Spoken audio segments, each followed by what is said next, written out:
महत्त्वाची गोष्ट हेच आहे की आजचा दिवस आपण साजरा करावा आणि तो मोठ्या जल्लोषात साजरा करावा. काही ठिकाणी अवकाळी पाऊस देखील झालेला आहे, काय सांगाल? कारण की नववर्षाचं स्वागत होत आहे. हे विषय जे आहे जसं मी सांगितलं अवकाळी पाऊस असेल, काल तर आम्ही विधान भवनात मांडलेलाच आहे. सरकारकडून मदत अपेक्षित आहे. महत्त्वाची गोष्ट हीच आहे की ह्या नवीन वर्षात सर्वांना सुख शांती समृद्धी ही मिळो ही ईश्वरचरणी प्रार्थना करतो.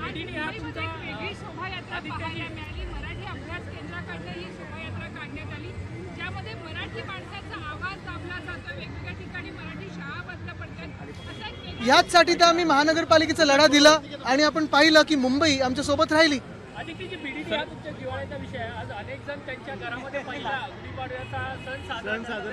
बीडीडी हा जिव्हाळ्याचा विषय आहेच, कारण उद्धव साहेब मुख्यमंत्री असताना 1 ऑगस्ट 2021च्या दिनी आम्ही ह्या कामाला सुरुवात केली होती.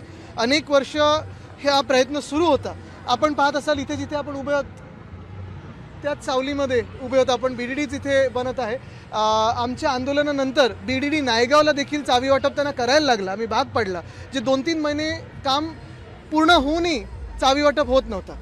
समोरून चावी मारण्याचं काम चालू होतं, आम्ही चावी वाटप करून घेतला. हा फरक आहे. लोकशाही मराठी ऐका, पहा, जागरूक रहा.